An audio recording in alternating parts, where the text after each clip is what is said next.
Saudaraku, minggu yang lalu kita telah melihat firman Tuhan. Bagaimana Tuhan Yesus menengking murid-murid karena murid-murid ketakutan. Saudara sudah mengetahui ceritanya.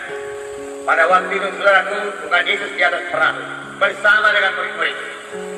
Kemudian datang angin, datang gelombang, lalu murid-murid ketakutan. Dan Tuhan Yesus menengking murid-murid dengan berkata, "Mengapa kamu takut?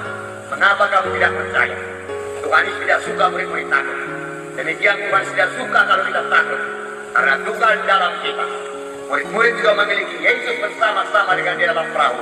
Tapi kita lebih lagi, kita memiliki Tuhan Yesus. Kita memiliki Roh Kudus yang tinggal dalam kita. Harusnya saudara, kalau mereka percaya, mereka tidak takut. Dan Tuhan menengking murid-murid. Mengapa kamu takut? Minggu yang lewat telah saya katakan kepada saudara, banyak alasan secara manusiawi murid-murid menjadi takut. Karena gelombang sudah begitu besar, angin sudah begitu terang, air sudah masuk dalam perahu. Sebentar lagi perahu tenggelam. Wajarlah kalau mereka takut, saudara. Tapi Tuhan Yesus tidak menghendaki mereka takut, walaupun dalam keadaan yang demikian.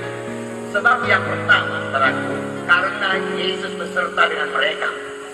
Yang kedua, saudaraku, karena Yesus sendiri sudah berkata ke seberang, marilah kita ke seberang.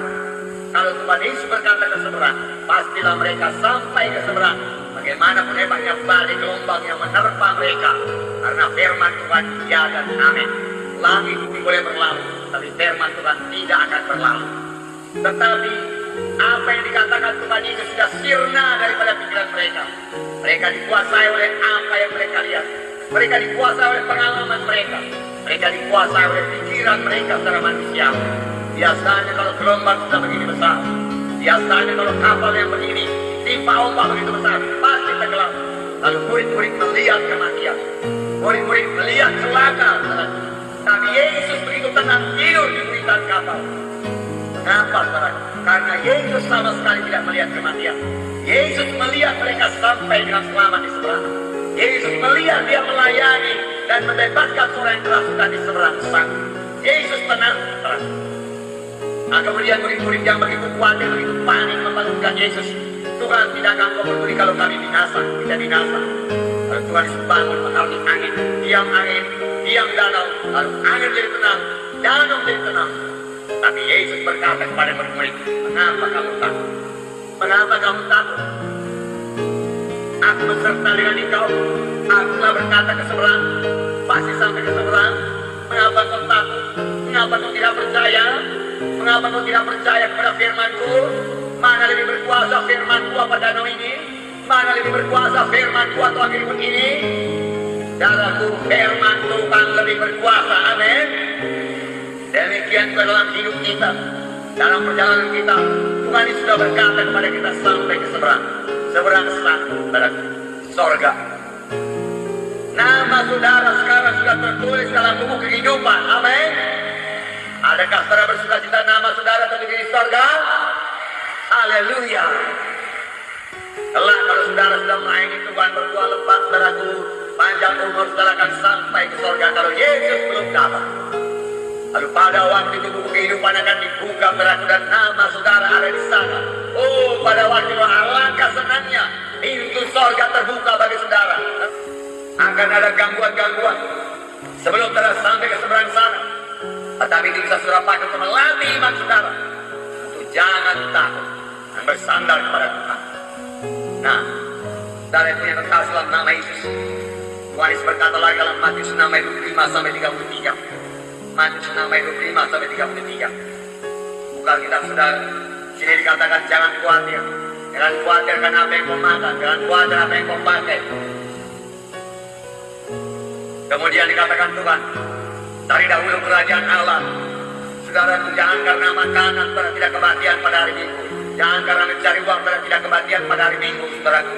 Jangan, saudaraku, karena saudaraku mengurus pakaian, saudaraku mengurus materi dunia ini saudara tidak kebatian pada hari Minggu.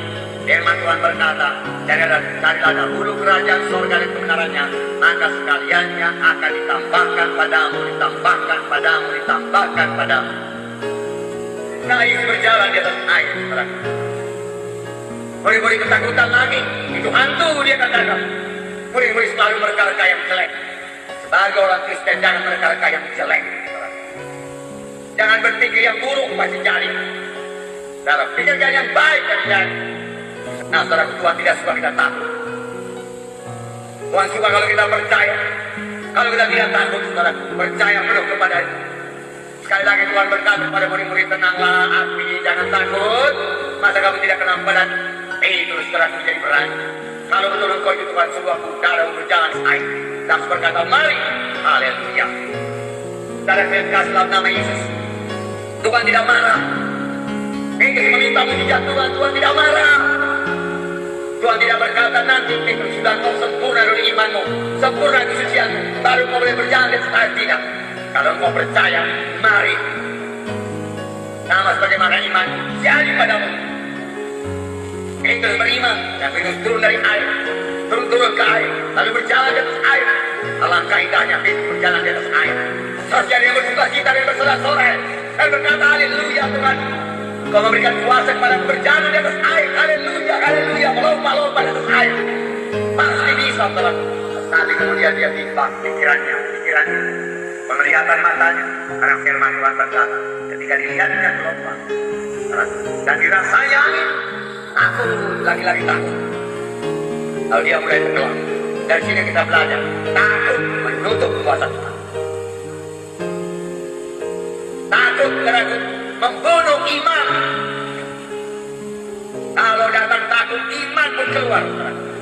Oleh sebab itu berkali-kali Tuhan berkata, jangan takut, jangan takut. Dan takut itu, saudaraku, yang lebih parah lagi, saudaraku, mengundang kuasa setan. Kita takut kuasa setan datang. Oleh sebab itu jangan takut.